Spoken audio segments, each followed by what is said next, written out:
Hello everyone, welcome to Chemistry Box by Muskan. So this is the part 4 of our chapter 1 series Solutions. And today we will continue with ideal and non-ideal solution, positive deviation, negative deviation, azeotrops, colligative properties, osmosis, osmotic pressure, and also abnormal molar mass and Van 't Hoff factor. So this is the last part of this chapter. So first of all, ideal and non-ideal solution. तो हम देखते हैं कि एक class में दो तरह के बच्चे होते हैं. एक तो बहुत शरीफ काइंड ऑफ जो हर बात मानते हैं, और दूसरे होते हैं थोड़े नॉन आइडियल, मतलब जो कोई बात ध्यान से सुनते नहीं है ना मानते हैं, बस उनका ध्यान शरारतों की तरफ होता है. तो उसको ही ऐसी एग्जाम्पल हमने कंसीडर करके ही जो बनता है वो होता है ideal and non ideal solutions. अब देखो, जो आइडियल सॉल्यूशंस होते हैं वो राउल्स लॉ को ओबे करते हैं. ऑन दी अदर हैंड जो नॉन आइडियल सॉल्यूशन है they do not obey Raoult's law. ठीक है, तो जो राउल्स लॉ को ओबे करे वो है ideal solution. On the other hand जो राउल्स लॉ को ओबे नहीं करता वो होता है नॉन आइडियल सॉल्यूशन. अब हम देखते हैं प्रॉपर्टीज आइडियल सॉल्यूशन की. अब जब हम कोई सोल्यूशन बनाते हैं तो हम उसमें दो कंपोनेंट्स ऐड करते हैं. ठीक है, तो आइडियल सोल्यूशन वो सोल्यूशन है जब मतलब हम कंपोनेंट्स को ऐड भी करेंगे तो उसमें इंथैल्पी का कोई चेंज नहीं आएगा. मतलब डेल्टा एच मिक्स की वैल्यू हमेशा 0 रहेगी, ना ही उसका वॉल्यूम चेंज होगा. तो डेल्टा वी मिक्स की वैल्यू भी 0 रहेगी. ठीक है, तो अब ये जो आइडियल होते हैं ये बहुत कम सोल्यूशंस ही आइडियल हो पाते हैं.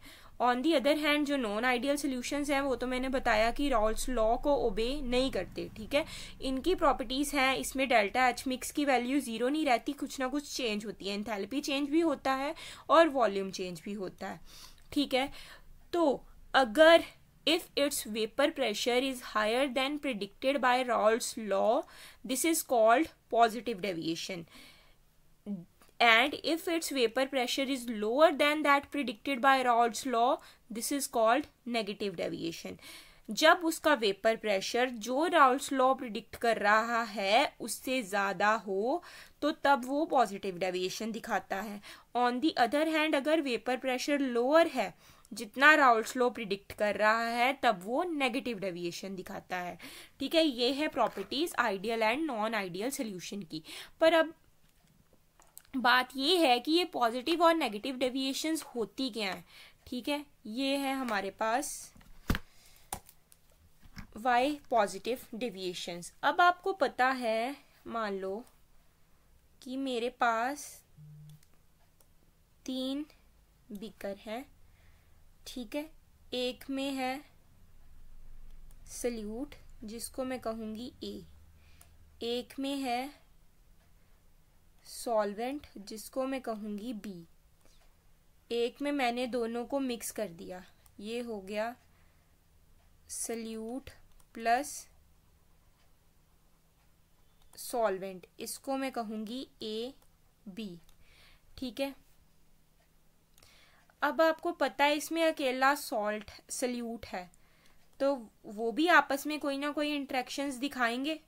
अगर मतलब सल्यूट पड़ा है इस कंटेनर में तो उसे हम कहेंगे a interactions. On the other hand मान लो इसमें सॉल्वेंट पड़ा है तो सॉल्वेंट के बीच में भी तो इंटरेक्शंस होंगी ना आपस में कोई ना कोई, तो वो हो जाएगा B interactions. On the other hand अगर मैंने दोनों को मिक्स कर दिया है सल्यूट सॉल्वेंट को तो दोनों में भी कोई ना कोई इंटरेक्शंस होंगी. ठीक है, तो उसे हम कहेंगे ए बी इंटरेक्शंस. ठीक है, अब पॉजिटिव डेविएशन के केस में क्या होता है कि जो ए और बी इंटरेक्शंस होती हैं वो बहुत स्ट्रॉन्गर होती हैं as compare to A B interactions.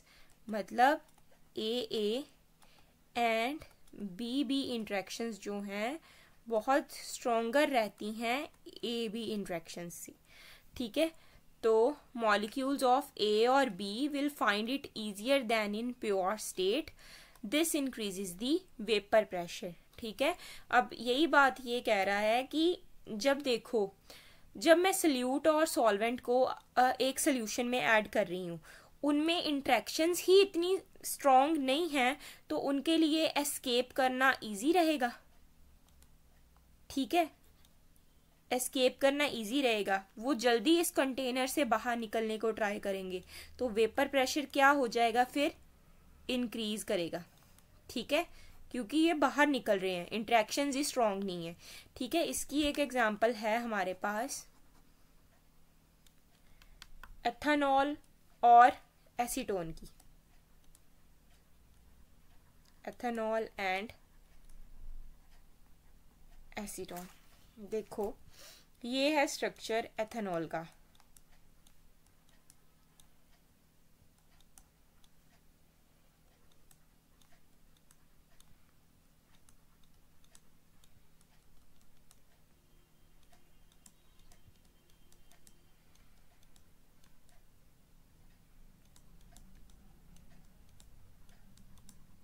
ठीक है। अब ये अकेला एथेनॉल है, ठीक है। तो एथेनॉल के आपस में क्या है, इंट्रैक्शन है, हाइड्रोजन बॉन्डिंग दिखा रहा है, ठीक है। हाइड्रोजन बॉन्ड है एसीटोन एथेनॉल के आपस में मॉलिक्यूल्स की, ठीक है। तो ये जो इंट्रैक्शन है ये स्ट्रॉन्गर है, ठीक है। लेकिन जब मैं इसमें एसीटोन मिक्स कर दूंगी तो ये जो बॉन्ड है वो ब्रेक करने शुरू कर जाएंगे। तो जब ये बॉन्ड वीक हो गए, ब्रेक हो गए, तो क्या होगा, ये एस्केप करने को ट्राई करेगा, बाहर निकलने को ट्राई करेगा। जब ये बाहर निकलेगा तो उससे वेपर प्रेशर क्या हो जाएगा, इंक्रीज हो जाएगा, ठीक है। तो ये था पॉजिटिव डेविएशन।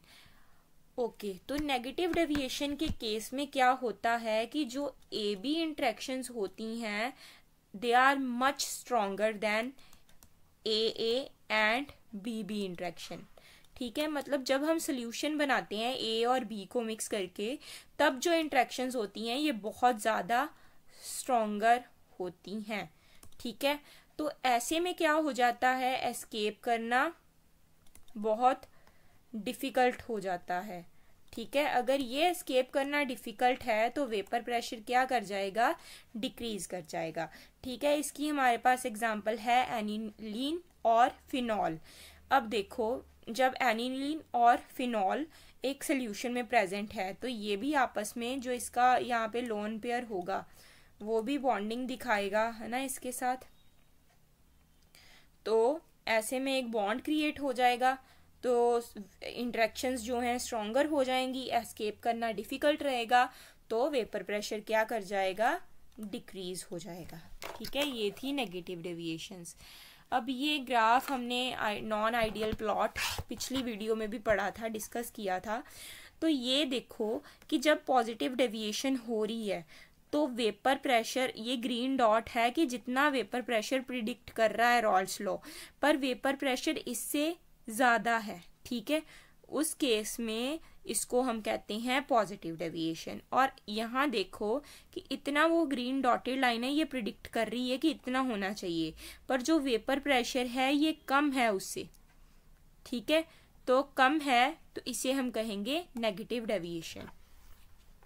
अब हमने अब ये तो पढ़ लिया कि पॉजिटिव डेविएशन और negative deviation non ideal solution show, मतलब नॉन आइडियल सोल्यूशन जो है वो शो करते हैं, ठीक है। तो अब जो non ideal solutions negative deviation show करते हैं उसे हम कहते हैं मैक्सिमम बॉइलिंग एजियोट्रॉप्स, और जो non ideal solution positive deviation show करते हैं उन्हें हम कहते हैं मिनिमम बॉइलिंग एजियोट्रॉप्स। पर ये एजियोट्रॉप्स होते क्या हैं, एजियोट्रॉप्स एक बाइनरी मिक्सचर होता है, ठीक है। तो इसमें जो एजियोट्रॉप्स के केस में जो कॉम्पोजिशन होती है ना वो सेम रहती है, चाहे वो लिक्विड फेस में हो या वेपर फेस में हो, ठीक है। कॉम्पोजिशन सेम रहती है, इस कारण ही ये बॉयल करते हैं कांस्टेंट टेम्परेचर पे, ठीक है। तो ये दो तरह के होते हैं, मैक्सिमम बॉइलिंग और मिनिमम बॉइलिंग। ठीक है, मैक्सिमम बॉइलिंग क्यों कहते हैं? क्योंकि मैक्सिमम बॉइलिंग के केस में जो टेम्परेचर होता है वो गोज थ्रू मैक्सिमम जाता है। ठीक है, और मिनिमम के केस में टेम्परेचर जो है वो मिनिमम रहता है, इस कारण उसे मिनिमम बॉइलिंग एजियोट्रॉप्स कहते हैं और उसे मैक्सिमम बॉइलिंग एजियोट्रॉप्स कहते हैं।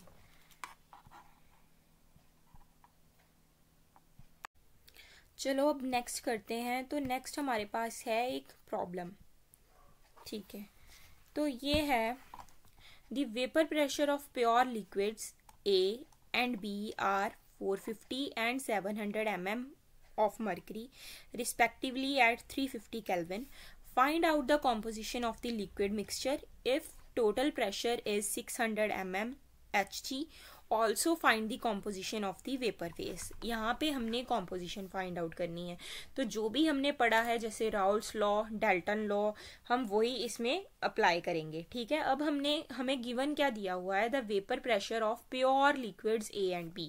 तो पिछली वीडियो में मैंने बताया था कि जब हम प्योर को लिखते हैं तो PA0 लिखते हैं।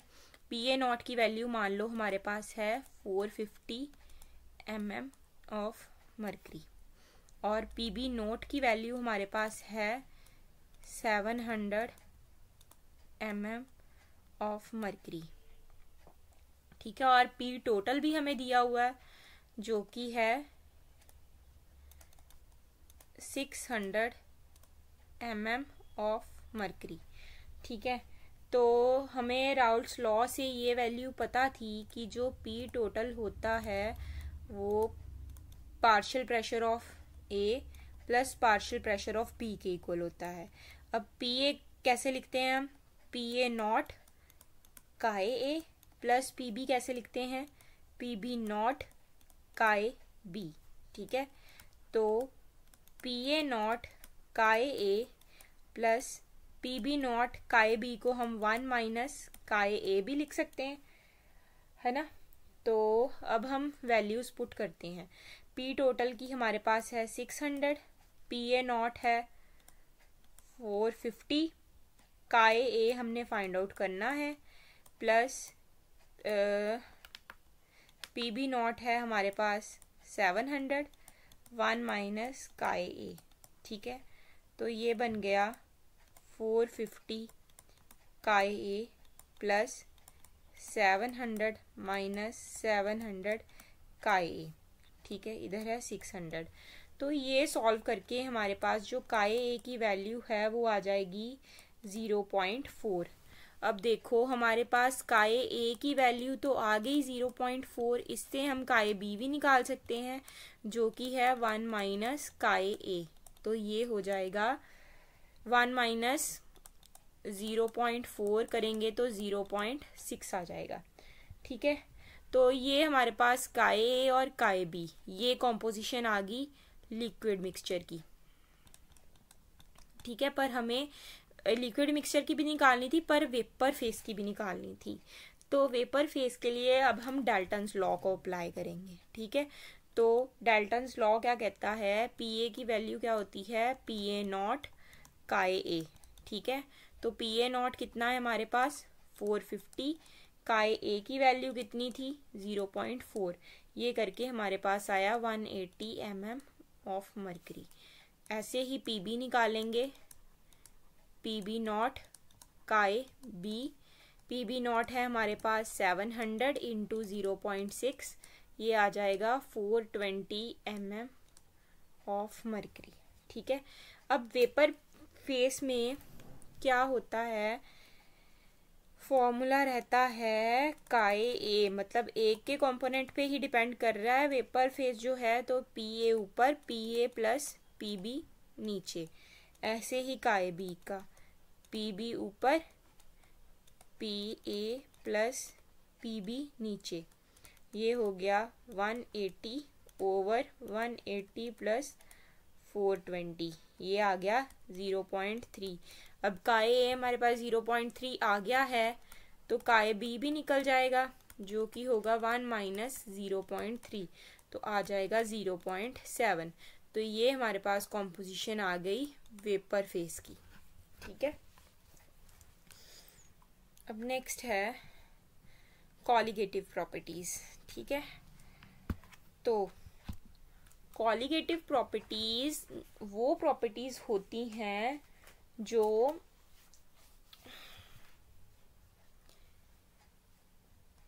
सोल्यूशन के में कितने नंबर ऑफ सोल्यूट पार्टिकल्स हैं to the number of solvent particles in a solution, इस पे डिपेंड करती हैं। नेचर से उन्हें कोई लेना देना नहीं है कि सोल्यूट सॉल्वेंट का नेचर क्या है, उन्हें सिर्फ नंबर से, रेशो से मतलब है। ऐसी प्रॉपर्टीज को हम कहते हैं कॉलिगेटिव प्रॉपर्टीज। ठीक है, तो अब हमारे पास ये जो कॉलिगेटिव प्रॉपर्टीज हैं, इस चैप्टर में हम 4 तरह की कॉलिगेटिव प्रॉपर्टीज को स्टडी करेंगे।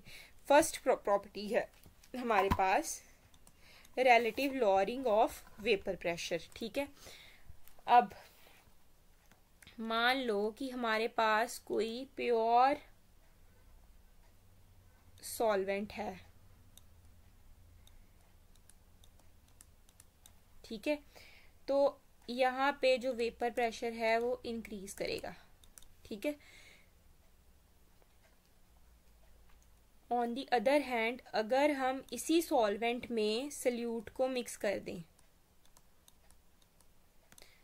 ठीक है, solute mixed with solvent mix कर दें, तो क्या होगा कि कुछ सॉल्वेंट की स्पेस सल्यूट पार्टिकल्स भी तो ले लेंगे। ठीक है, तो यहाँ पे ऐसे होने से क्या हो जाएगा, वेपर प्रेशर डिक्रीज कर जाएगा। ठीक है, तो क्या हुआ कि पहले तो प्योर वाले का वेपर प्रेशर इंक्रीज कर रहा था, पर जैसे ही सल्यूट डाला वेपर प्रेशर क्या हो गया, डिक्रीज कर गया। इसे ही हम कहते हैं relative lowering of vapour pressure. ठीक है, तो ये जो होता है ये कंसेंट्रेशन सल्यूट पार्टिकल्स की कंसेंट्रेशन पे डिपेंड करता है और उनकी आइडेंटिटी से इसे कोई मतलब नहीं, कोई लेना देना नहीं होता। ठीक है, अब हमने पढ़ना है relative lowering of vapour pressure mathematically. ठीक है, तो ये केस था पहला जब ये प्योर था। ठीक है, इस केस में वेपर प्रेशर हाई था। जब हमने मिक्स कर दिया सल्यूट को सॉल्वेंट के साथ तो वेपर प्रेशर क्या कर गया, डिक्रीज कर गया। ठीक है, तो यहाँ पे जो प्योर का वेपर प्रेशर है ये P1 नॉट है, तो जब मिक्स कर दिया तो ये बन गया P1। ठीक है, अब हमने relative lowering of vapour pressure निकालना है, तो मतलब डेल्टा P1 मतलब कितना कम गया, जितना पहले था प्योर का माइनस जितना अब है। ठीक है, तो अब हमें राउल्ट्स लॉ से इतना तो पता है कि जो P1 की वैल्यू होगी वो P1 नॉट K1 होगी, है ना। तो P1 नॉट माइनस P1 की वैल्यू हम क्या लिख सकते हैं, P1 नॉट K1।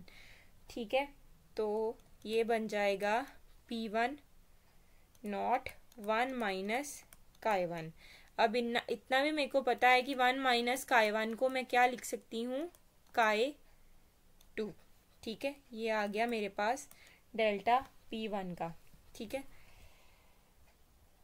अब हमने निकालना है रिलेटिव लोअरिंग।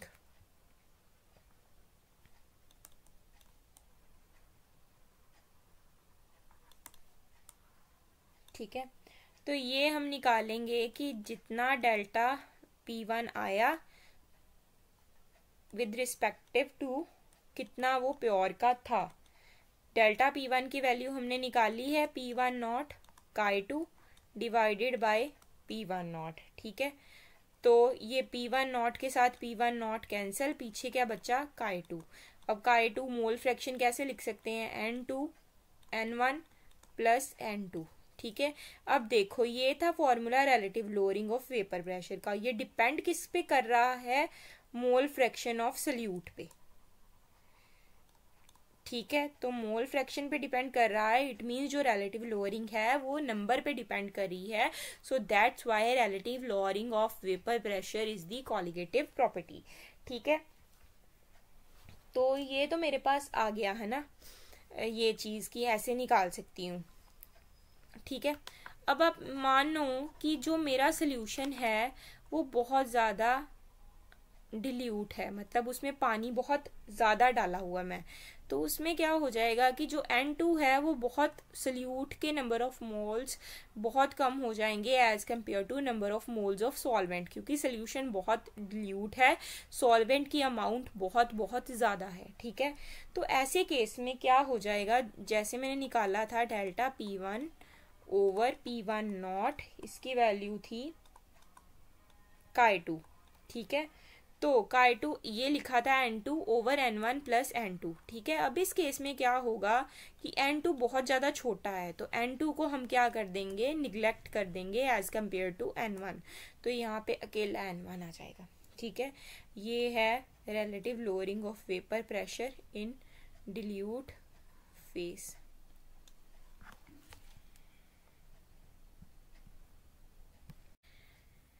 चलो, तो नेक्स्ट कॉलिगेटिव प्रॉपर्टी हमारे पास है एलिवेशन ऑफ बॉइलिंग पॉइंट। ठीक है, तो अब ये है कि मान लो कि मेरे पास प्योर सॉल्वेंट था। ठीक है, ये जब था तो इसका जो बॉइलिंग पॉइंट था ये कम था।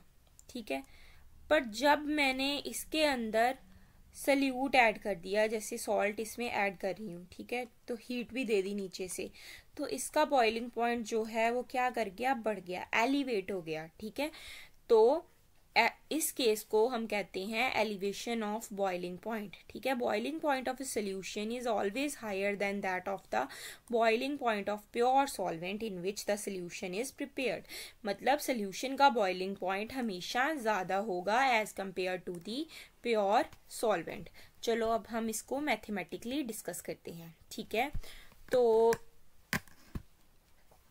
मानो कि जब कोई सॉल्वेंट प्योर फॉर्म में था तो उसका जो बॉइलिंग पॉइंट था उसे हम कहेंगे TB नॉट, लेकिन जब हमने सल्यूट प्लस सॉल्वेंट कर दिया तो उस केस में वो बन गया TB। ठीक है, जो कि ज़्यादा है एज कम्पेयर टू प्योर वाले के। ठीक है, अब एलिवेट हमने निकालना है कि कितना एलिवेट किया, मतलब हमने डेल्टा TB निकालना है, तो जो बड़ा है वो क्या था, 2B, जो TB जो बाद में आया। ठीक है, माइनस प्योर का TB नॉट। ठीक है, तो एक्सपेरिमेंटली हमने एक चीज़ प्रूव की है कि जो डेल्टा TB है it is directly proportional to the small m। Small m आपको पता है molality, molal concentration of solution. ठीक है, अब हमें प्रोपोर्शनल का साइन हटा के कांस्टेंट लगाना है, तो हम लगाएंगे KB, delta TB equal to KB into M। ठीक है, तो KB को हम कहते हैं बॉइलिंग पॉइंट एलिवेशन कांस्टेंट, या हम इसे कहेंगे मोलल कांस्टेंट। ठीक है, तो आपको पता है मोलालिटी निकालने का क्या फॉर्मूला होता है, number of moles of solute to mass of solvent in kg। अगर ये ग्राम में होगा तो 1000 के साथ मल्टीप्लाई होगा ये पूरी इक्वेशन। ठीक है, तो इसे लिखने के लिए नंबर ऑफ मोल्स निकालते कैसे हैं, W2 मतलब given mass over molar mass. ठीक है, मास ऑफ सॉल्वेंट इसको W1 लिख लेते हैं। ठीक है, मान लो कि ये ग्राम में है तो यहाँ पे डिवाइडेड बाय क्या हो जाएगा, 1000। ठीक है, तो अब हमारे पास था जो ये delta TB equal to KB into M, तो ये क्या बन जाएगा, delta TB equal to KB into M का फॉर्मूला पुट कर दें तो W2 इंटू 1000 ऊपर आ गया ओवर W1 इंटू M2। ये आई हमारे पास एलिवेशन ऑफ बॉइलिंग पॉइंट की इक्वेशन। ये हम न्यूमेरिकल्स में यूज़ कर सकते हैं। मान लो हमें elevation of boiling point given है KB भी गिवन है, W2 भी गिवन है, हमें W1 निकालना है, मास ऑफ सॉल्वेंट निकालना है, तो हम ये पूरी इक्वेशन पुट करके निकाल सकते हैं। ठीक है, इजी रहेगा हमारे लिए।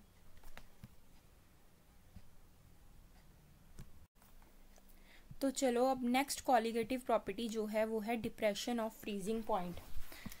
तो इस केस में क्या रहता है कि जब हम प्योर सॉल्वेंट में सल्यूट को ऐड कर देते हैं तो जो उसका फ्रीजिंग पॉइंट है वो डिक्रीज कर जाता है। ठीक है, इसे हम कहते हैं डिप्रेशन ऑफ फ्रीजिंग पॉइंट। मतलब जब प्योर सॉल्वेंट अकेला था तो उसमें जो फ्रीजिंग पॉइंट था वो ज़्यादा था। ठीक है, पर when we added solute then its freezing point decreases. ठीक है, तो freezing point of a substance may be defined as the temperature at which the vapor pressure of the substance in its liquid phase is equal to its vapor pressure in its solid phase। ये तो आपको पता है कि freezing point क्या होता है। ठीक है, so when a non-volatile solid is added to the solvent, its vapor pressure decreases and now it would become equal to that of the solid solvent at lower temperature, thus the freezing point of the solvent decreases। ठीक है, वही बात जो हमने की थी। चलो तो अब हम डिस्कस करते हैं मैथमेटिकली। तो ये देखो कि जब वो प्योर था तो उसका जो फ्रीजिंग पॉइंट था वो था TF, लेकिन जब हमने सल्यूट और सॉल्वेंट को मिक्स कर दिया तो सल्यूशन का जो था वो TF था। ठीक है, तो आपको पता है कि जब यहाँ पे फ्रीजिंग पॉइंट ज़्यादा था, जब सल्यूट ऐड किया तो फ्रीजिंग पॉइंट कम हो गया। It means TF not is greater than TF। ठीक है, सो हमने पहले निकालना है डेल्टा TF, तो ये हो जाएगा TF नॉट माइनस TF। ठीक है, तो एक्सपेरिमेंटली हमें पता है delta TF is directly proportional to m, small m। ठीक है, अब ये हटाने के लिए प्रोपोर्शनैलिटी हम कांस्टेंट लगाएंगे जो कि है KF। ठीक है, तो KF को हम कहते हैं फ्रीजिंग पॉइंट डिप्रेशन कांस्टेंट या मोलर डिप्रेशन कांस्टेंट। एक इसका और भी नाम है क्रायोस्कोपिक कांस्टेंट। ठीक है, अब आपको पता है मोलैलिटी कैसे निकालते हैं, W2 over M2 W1 divided by 1000। इसको अब उसमें पुट कर देंगे तो हो जाएगा delta TF equal to KF into W2 into 1000 over W1 M2। ठीक है, ऐसे निकालते हैं डिप्रेशन ऑफ फ्रीजिंग पॉइंट। ठीक है, तो नेक्स्ट जो कॉलिगेटिव प्रॉपर्टी और लास्ट है वो है ऑस्मोसिस। ठीक है, तो ये ऑस्मोसिस क्या होता है, movement of solvent molecules from region of its higher concentration towards lower concentration through a semi permeable membrane. इस केस में क्या होती है, एक मेम्ब्रेन रहती है, मान लो कि ये जो बीच में लाइन है ये मेम्ब्रेन है जिसे हम कहते हैं सेमी परमिएबल मेम्ब्रेन। ठीक है, ये सेमी परमिएबल मेम्ब्रेन वो होती है जो कुछ चीज़ों को अपने अंदर से पास होने की परमिशन देती है, कुछ को नहीं देती। तो ऑस्मोसिस के केस में क्या होता है कि जो सॉल्वेंट मॉलिक्यूल्स हैं वो हायर कॉन्सेंट्रेशन से लोअर कॉन्सेंट्रेशन की तरफ मूव करते हैं, अकेले सॉल्वेंट मॉलिक्यूल्स। ठीक है, किससे करते हैं, सेमी परमिएबल मेम्ब्रेन से। तो इस प्रोसेस को हम कह देते हैं ऑस्मोसिस।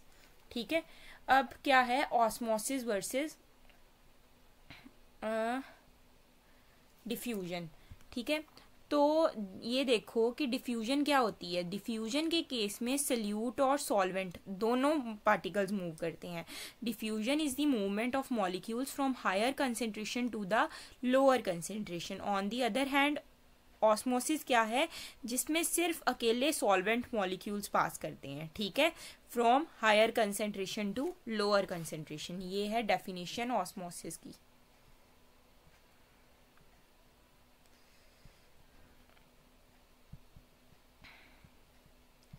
चलो अब नेक्स्ट है हमारे पास ऑस्मोटिक प्रेशर। तो ये तो हमारे पास हमने पीछे प्रोसेस पढ़ी है कि ऑस्मोसिस में जो सॉल्वेंट मॉलिक्यूल्स हैं from higher concentration to lower concentration move करते हैं, ठीक है।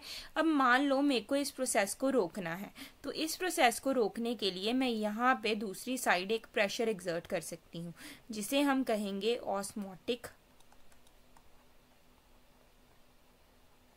प्रेशर।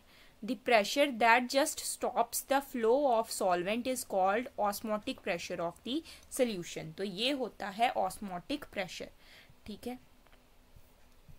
चलो इसको हम मैथमेटिकली निकालते हैं। तो जो ऑस्मोटिक प्रेशर है ना, उसको हम रिप्रेजेंट करते हैं पाई से, ठीक है। जो ये पाई है ये डायरेक्टली प्रोपोर्शनल रहता है मोलैरिटी के, ठीक है। मोलैरिटी को रिप्रेजेंट करते हैं कैपिटल सी से, ठीक है। अब ये हटा के हम लगाएंगे कांस्टेंट जो कि है CRT, ठीक है। तो मोलैरिटी को हम ऐसे भी लिख सकते हैं, number of moles of the solute to the volume of solution, ठीक है, इनटू RT, ठीक है। तो ये V इधर चला गया, पाई V इक्वल टू N2RT बन गया। अब N2 को भी मैं ऐसे लिख सकती हूँ, W2 over M2 given mass over molar mass, RT हो गया, ठीक है। अब यहाँ से हम ये निकाल सकते हैं M2 की वैल्यू, W2 ओवर पाई VRT, ठीक है। तो ऐसे हम मैं ऐसे इस केस में ये निकाल सकती हूँ मास ऑफ दी सल्यूशन। तो चलो अब नेक्स्ट है हमारे पास आइसोटोनिक, हाइपोटोनिक और एंड हाइपरटोनिक, ठीक है। तो आइसो का मतलब क्या होता है, सेम। इट मीन्स कि जो कॉन्सेंट्रेशन है सल्यूट की और जो बाहर वाटर है, ये दोनों मतलब इक्वल है, ठीक है। मतलब दोनों का ऑस्मोटिक प्रेशर ऑलमोस्ट सेम है। तो उस केस में क्या होता है, उस सोल्यूशन को हम आइसोटोनिक सोल्यूशन कहते हैं, ठीक है। पर ऑन दी अदर हैंड अगर मान लो कि सल्यूट की जो कॉन्सेंट्रेशन बाहर है वो ज़्यादा है as compare to inside, higher solute outside, higher water inside, ठीक है। तो जो वाटर है वो फिर क्या करेगा, बाहर को मूव करना शुरू कर देगा।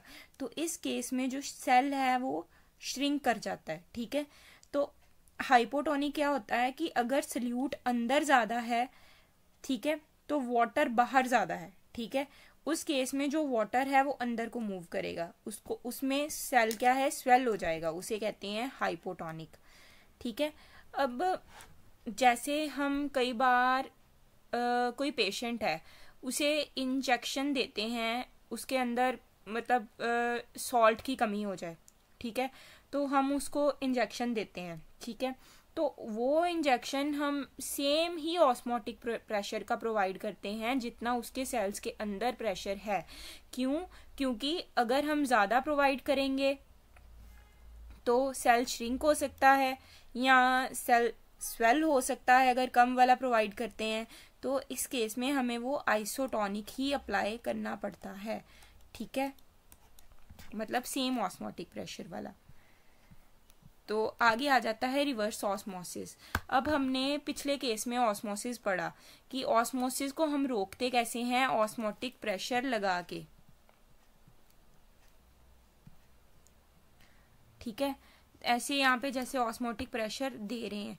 अगर मान लो कि इसको मैं और बहुत ज़्यादा ऑस्मोटिक प्रेशर इसमें अप्लाई करती रहूँ तो ये मूवमेंट क्या होनी शुरू हो जाएगी, मतलब बैकवर्ड को चलनी शुरू हो जाएगी, पीछे चलनी शुरू हो जाएगी प्रोसेस सारी, ठीक है। तो इसको हम कहेंगे रिवर्स ऑस्मोसिस, मतलब ऑस्मोसिस प्रोसेस का उल्टा होना शुरू हो जाएगा अगर मैं एक्सेस में ऑस्मोटिक प्रेशर उस पर अप्लाई करती हूँ, ठीक है। नेक्स्ट आ जाता है हमारे पास अब नॉर्मल मोलर मास। तो ये अब नॉर्मल मोलर मास ये होता है कि मान लो a molar mass is either lower or higher than the expected or normal value is called abnormal molar mass, कि जितना मैं एक्सपेक्ट कर रही हूँ या तो उसका मोलर मास उससे कम है या ज़्यादा है, उसे हम कहेंगे abnormal मोलर मास। जैसे ये देखो इस केस में, जिस केस में डाइमर्स बनते हैं, ये भी एक तरह का डाइमर है। इस केस में क्या होता है कि जितना इसका मैं मोलर मास एक्सपेक्ट करूंगी ना, ये उतना निकलता नहीं है कि मतलब एटम्स काउंट करके, क्योंकि ये डाइमर बना देते हैं, ठीक है। तो इस केस में इसका मोलर मास कुछ और ही मतलब निकलता है, तो उसको हम कहते हैं अब नॉर्मल मोलर मास। अब नेक्स्ट है वैन हॉफ फैक्टर। तो वैन हॉफ फैक्टर को हम आई से रिप्रेजेंट करते हैं, ठीक है। तो इसको निकालने का जो है फॉर्मूला ये होता है normal molar mass divided by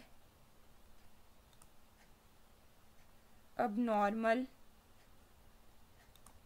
molar mass, या इसको ऐसे भी निकाल सकते हैं observed colligative property divided by calculated colligative property, ठीक है। अगर हम मोल्स की वैल्यू में निकालना हो तो total number of moles after dissociation divided by total number of moles before dissociation. So that's it. ये था पूरा हमारा चैप्टर 1 सॉल्यूशन, ठीक है। तो आई होप कि ये आपको बहुत अच्छे से समझ आ गया होगा। Okay, so please like, share, subscribe to Chemistry Box, also press the bell icon. Thank you for watching. See you in the next class. Bye bye.